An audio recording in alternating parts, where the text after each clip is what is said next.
அனைவருக்கும் வணக்கம். நம்ம daily prelims and mains point of வியூல கரண்ட் அஃபேர்ஸ் ஆர்டிகல்ஸ் பார்க்குறோம். இன்னைக்கு என்ன இம்பார்ட்டன்ட் ஆர்டிகல்ஸ் இருக்கு அப்படிங்கிறத பார்ப்போம். ஃபர்ஸ்ட் பார்த்தோம்னா பொருளாதார வளர்ச்சி 7% அப்படின்னு சொல்லி ஆய்வறிக்கையின் கணிப்பு அப்படின்னு கொடுத்துருக்காங்க.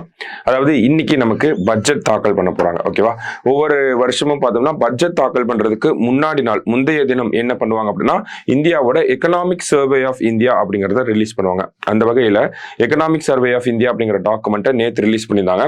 அதுல என்ன சொல்லப்பட்டிருக்கு அப்படிங்கிறத இந்த இடத்துல இன்னைக்கு ஆர்டிகல்ல ஃபுல்லா அதான் நம்ம பார்க்க போறோம். சரிங்களா, அதன் வகையில பாக்குறப்ப இந்தியாவோட பொருளாதாரம் அப்படிங்கிறது 6.5% 7% வரைக்கும் உயரும் அப்படிங்கறத சொல்லியிருக்காங்க. அந்த ஒரு உயரும் இல்ல 6.5% 7% வளர்ச்சியை நம்ம அடைய போறோம் அப்படிங்கறத சொல்லியிருக்காங்க. ஓகேவா, சோ இந்த பட்ஜெட்டுக்கு முன்னாடி போடக்கூடிய இந்த எக்கனாமிக் சர்வே ஆஃப் இந்தியாவை யாரு தயாரிச்சிருக்காங்க அப்படின்னு பார்த்தோம்னா மத்திய அரசாங்கத்தினுடைய தலைமை பொருளாதார ஆலோசகராக இருக்கக்கூடிய அனந்த் நாகேஸ்வரன் அப்படிங்கிறவர் தான் இந்த ஒரு ரிப்போர்ட்டை நமக்கு கொடுத்திருக்காரு. ஓகேங்களா, அவர் தான் chief economic adviser of India.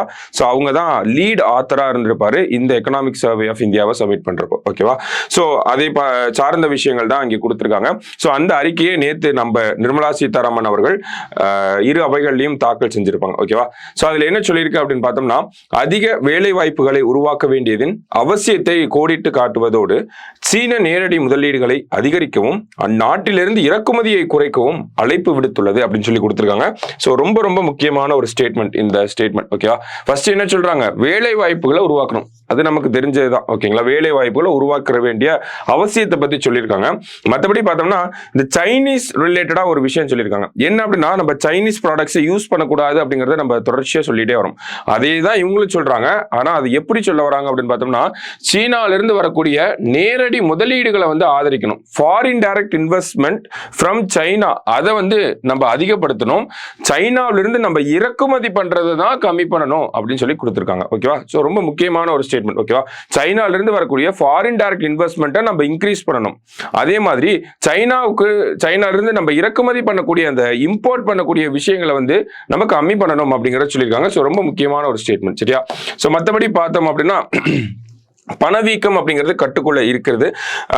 அந்த சார்பில் பார்க்கறப்ப அடுத்தடுத்து நம்ம பார்ப்போம் பணவீக்கம் எப்படி இருக்கு, ஒவ்வொரு துறையிலையும் இந்த பொருளாதார அறிக்கை என்ன சொல்லியிருக்காங்க அப்படிங்கறத நம்ம அடுத்து பார்ப்போம். ஸோ அதை பேஸ் பண்ணி தான் நமக்கு இந்த 6.5 - 7% வளர்ச்சி இருக்கு அப்படிங்கறத நமக்கு கொடுத்துருக்காங்க. ஓகேவா, ஸோ பொருளாதாரம் சார்ந்து பார்க்கறப்ப இந்த 6.5 - 7% வளர்ச்சி அதே தான் நமக்கு இங்க கொடுத்திருக்காங்க.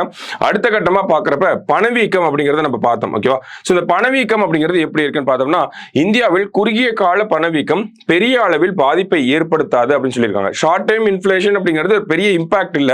இந்தியாவோட பணவீக்கத்தை தீர்மானிக்கக்கூடிய காரணங்களா எதெல்லாம் இருக்கும் அப்படின்னு பார்த்தோம்னா பருவமழை, இந்த வருஷம் இருக்கக்கூடிய பருவமழை மான்சூன் எப்படி இருக்கு, அடுத்தது இறக்குமதி பொருட்களின் விலை ஆகியவை பணவீக்கத்தை தீர்மானிப்பதில் முக்கிய பங்காற்றும் அப்படின்னு சொல்லியிருக்காங்க. சோ மான்சூனும் நம்ம இம்போர்ட் பண்ணக்கூடிய ப்ராடக்ட்ஸோட பிரைஸ் வேரியேஷன் அப்படிங்கிறது தான் இந்த வருஷம் பணவீக்கத்தை தீர்மானிக்கக்கூடிய காரணிகளாக இருக்கும் அப்படிங்கிறது சொல்லியிருக்காங்க. போன வருஷம் பார்த்தோம்னா இந்த இன் டர்ம்ஸ் ஆஃப் ஜிடிபி நம்மளோட இன்ஃபிளேஷன் அப்படிங்கிறது 5.4% இருந்திருக்கு அப்படிங்கிறது கொடுத்திருக்காங்க. ஓகேவா, அடுத்தது வேலை வாய்ப்பு அப்படின்னு பார்க்கறப்ப இந்த பொருளாதார ஆய்வறிக்கை என்ன சொல்லியிருக்கு அப்படின்னா வரும் 2030ஆம் ஆண்டு வரை ஒவ்வொரு ஆண்டும் சராசரியாக 78.5 லட்சம் புதிய வேலை வாய்ப்புகளை இந்தியா உருவாக்க வேண்டும் அப்படின்னு சொல்லியிருக்காங்க. சோ ஒரு வருஷத்துக்கு நம்ம ஏறக்குறைய 79 லட்சம் வேலை வாய்ப்புகளை கிரியேட் பண்ணாதான் நமக்கு இருக்கக்கூடிய அந்த யங் நேஷன் அப்படிங்கிற அந்த ஒரு பட்டத்துக்கு ஜஸ்டிஃபை பண்ற மாதிரி இருக்கும். ஏன்னா நம்ம கிட்ட அதிகமான யங்ஸ்டர்ஸ் இருக்காங்க, அவங்களுக்கு வேலை வாய்ப்புகளை உருவாக்கி கொடுத்தாதான் இந்தியா பொருளாதார அந்த எக்கனாமிக் டேர்ம்ஸ்ல நம்ம நல்லா க்ரோ ஆக முடியும் அப்படிங்கறதா இதுல இருந்து நம்ம புரிஞ்சுக்க வேண்டிய விஷயங்கள்.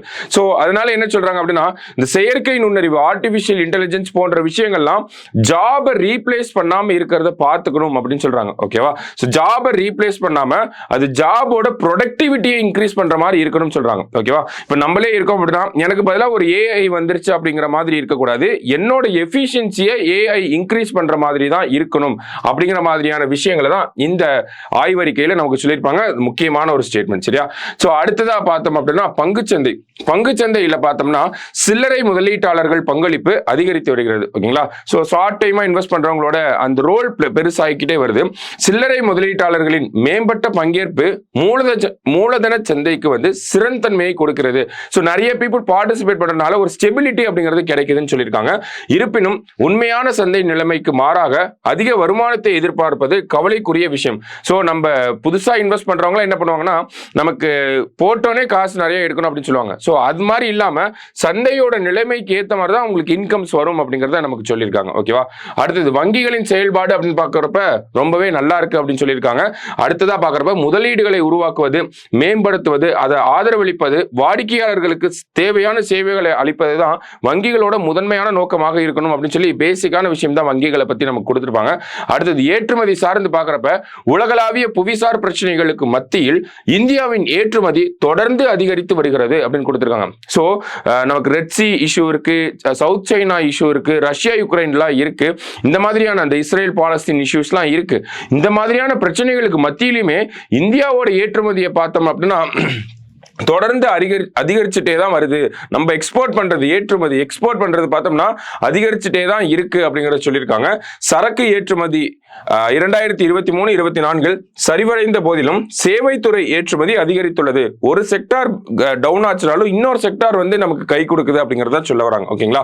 நடப்பாண்டில் 56.40 லட்சம் கோடி ரூபாய் மதிப்பிலான சரக்கு மற்றும் சேவைகள் ஏற்றுமதிக்கு இலக்கு நிர்ணயிக்கப்பட்டுள்ளது. சோ கிட்டத்தட்ட 56 லட்சம் கோடி ரூபாய்க்கு வந்து நம்ம என்ன பண்ண போறோம்னா இந்த வருஷம் இந்த எக்ஸ்போர்ட் அப்படிங்கறத டார்கெட்டா ஃபிக்ஸ் பண்ணி வச்சிருக்கோம். ஓகேங்களா? அடுத்தது MSME சிறு தொழில்கள் அப்படின்னு சொல்றாங்க. இந்தியாவின் ஜிடிபியில் கிட்டத்தட்ட 30% பங்களிப்பை வழங்கும் சிறு குறு நடுத்தர தொழில்களுக்கு ஒற்றைச்சாரா முறையில் அனுமதி, டிஜிட்டல் மயமாக்கல், கடன் பெறுவதை எளிமையாக்க மாநில அரசுகள் உதவ வேண்டும் அப்படின்னு சொல்லியிருக்காங்க. சோ MSMEக்கு ஹெல்ப் பண்ணணும்னு சொல்லியிருக்காங்க. ஏன்னா அவங்க தான் நம்ம எக்கானமில ஒரு 30% கிட்ட வந்துட்டாங்க. அப்ப அவங்களுக்கு என்ன வேணும் அப்படின்னா இந்த சிங்கிள் விண்டோ கிளியரன்ஸ் அப்படின்னு சொல்லுவாங்க. அதுதான் ஒற்றைச்சாரா முறையில் அனுமதி அப்படின்னு கொடுத்திருக்காங்க. அடுத்தது டிஜிட்டலைசேஷன், கிரெடிட் ஃபெசிலிட்டிஸ், இந்த மாதிரியான விஷயங்களை மாநில அரசாங்கங்கள் பண்ணி கொடுக்கணும் அப்படிங்கறத சொல்றாங்க. ஓகேவா? சோ இதை ஒட்டி பாக்குறப்ப தமிழக அரசாங்கம் இந்த மாதிரியான திட்டங்களை நல்லாவே பண்றாங்க. சமீபத்தில் கூட இந்த அண்ணல் அம்பேத்கர் அப்படிங்கிற திட்டம் SC/ST பீப்புளுக்காக அவங்கள தொழில் முனைவோரா மாற்றுறதுக்காக கொண்டு வரப்பட்ட ஒரு திட்டம். அது ரொம்ப பிரபலமாக இருக்கு, ரொம்ப சக்சஸ்ஃபுல்லான ஸ்கீமாவும் இருக்கு. ஓகேங்களா? சோ அந்த மாதிரியான நடவடிக்கைகளை ஒவ்வொரு மாநில அரசாங்கங்களும் எடுக்கணும்ங்கிறது தான் இந்த ஒரு ரிப்போர்ட்ல நமக்கு சொல்லியிருக்காங்க. ஓகேவா? அடுத்ததா பார்த்தோம்னா ரிசர்ச் அண்ட் டெவலப்மெண்ட். நாட்டின் ஆராய்ச்சி மற்றும் மேம்பாட்டுக்கு செலவிடப்படும் தொகை ஜிடிபி மதிப்பில் வெறும் 0.64% மட்டுமே உள்ளது அப்படின்னு சொல்லியிருக்காங்க. ஸோ 0.6% தான் நம்மளோட ஜிடிபியில் 0.6% தான் ரிசர்ச் அண்ட் டெவலப்மெண்ட்டுக்கு ஸ்பெண்ட் பண்றோம். இதே மற்ற நாடுகளை பாருங்க, சைனா, அமெரிக்கா, இஸ்ரேல் போன்ற நாடுகள்லாம் 2%, 3%, 5% ஸ்பெண்டிங் இருக்கு. அப்ப நம்மளும் ரிசர்ச் அண்ட் டெவலப்மெண்ட்ல அதிகமான கான்சென்ட்ரேஷன் பண்ணணும் அப்படின்னு சொல்றாங்க. சோ இன்னைக்கு பட்ஜெட்ல இதை பத்தின விஷயங்களை நம்ம எதிர்பார்க்கலாம். சரிங்களா? அடுத்தது ரியல் எஸ்டேட்டை பொறுத்த வரைக்கும் பாக்குறப்ப அர்பனைசேஷன், நம்ம நேத்து கூட ஒரு ரிப்போர்ட்ல பார்த்திருந்தோம். 2050 பாக்குறப்ப இந்தியாவில் அர்பனைசேஷன் அப்படிங்கிறது 50% வந்துடும் அப்படிங்கறத நம்ம பார்த்திருந்தோம். சோ அப்ப அர்பனைசேஷன் அதிகமாகறனால இந்த ரியல் எஸ்டேட் செக்டார் அப்படிங்கிறது நல்லா டெவலப் ஆகும் அப்படிங்கறத சொல்லியிருப்பாங்க. கடைசியா பார்த்தோம்னா சுற்றுலா. இந்த சுற்றுலா துறையில பாக்குறப்ப செயற்கை நுண்ணறிவு தொழில்நுட்பத்தின் வளர்ச்சியால், அந்த ஏஐயோட வளர்ச்சியால் என்ன ஆகுது அப்படின்னு பார்த்தோம்னா நிறைய பேருக்கு வேலை இல்லாம போகுது. அப்படி வேலை இல்லாம போறக்கூடிய அந்த இடத்துல சுற்றுலாத்துறை அப்படிங்கிறது வேலை வாய்ப்புகளை உருவாக்கக்கூடிய ஒரு துறையா இருக்கு. அப்ப அங்க போறதே இங்க நம்ம அந்த இதை பேலன்ஸ் பண்ணணும் அப்படிங்கறத நமக்கு சொல்லியிருப்பாங்க. ஓகேவா? அப்புறமா தொலைத்தொடர்பு பொறுத்த வரைக்கும் பார்த்தோம்னா டிஜிட்டல் பாரத் நிதி அப்படின்னு கொடுத்திருக்காங்க. இந்த திட்டத்தின் வாயிலாக திரட்டப்பட்ட 80,000 கோடி ரூபாய் அரசின் வசம் உள்ளது. இத்திட்டத்தின் ஆண்டு ஒன்றுக்கு வசூலாகும் தொகையில் 5% தொலைத்தொடர்பு தொழில்நுட்பம் தொடர்பான ஆராய்ச்சி மற்றும் மேம்பாட்டுக்கு ஒதுக்க முடிவு செய்யப்பட்டுள்ளது அப்படின்னு சொல்லியிருக்காங்க. நம்ம பார்த்தோம் ரிசர்ச் அண்ட் டெவலப்மெண்ட் எவ்வளவு முக்கியமா இருக்குன்னு சொல்லி. சோ இந்த டிஜிட்டல் பாரத் நிதி கீழே வரக்கூடிய அந்த ரெவென்யூ என்ன பண்றாங்க அப்படின்னா அந்த ஒரு துறையோட ரிசர்ச் அண்ட் டெவலப்மெண்ட்டுக்கே ஸ்பெண்டிங் பண்ண போறாங்க அப்படிங்கிற சொல்லியிருக்காங்க. அடுத்ததா உலகில் அதிவேக மொபைல் பிராட்பேண்ட் சேவை அளிக்கும் நாடுகளில் இந்தியா 118வது இடத்தில் இருந்து 15வது இடத்துக்கு முன்னேறியுள்ளது அப்படின்னு சொல்லியிருக்காங்க. சொல்லியிருக்காங்க. ஸோ இந்த மொபைல் இன்டர்நெட் கனெக்டிவிட்டியோட அந்த அதிவேகமான இன்டர்நெட்டை கொடுக்கறதுல இந்தியா இப்போ தற்போது தற்போது பார்த்தோம்னா 15வது இடத்துல இருக்காங்க அப்படிங்கறத நமக்கு கொடுத்திருக்காங்க. அடுத்தது சரக்கு போக்குவரத்து அப்படின்னு பார்த்தோம்னா ஒரே நாடு ஒரே வரி திட்டத்தின் வாயிலாக மாநில எல்லைகளில் காத்திருப்பது குறைந்தால் சரக்கு போக்குவரத்து பயண நேரம் 30% குறைந்துள்ளது அப்படிங்கறத நமக்கு சொல்லியிருக்காங்க. ஓகேவா? சோ 2030க்குள்ள பாக்குறப்ப உலக வங்கியின் போக்குவரத்து செயல்திறன் குறியீடு, அதாவது லாஜிஸ்டிக்ஸ் பெர்ஃபார்மன்ஸ் இண்டெக்ஸ் அப்படின்னு சொல்லுவாங்க. ஓகேவா?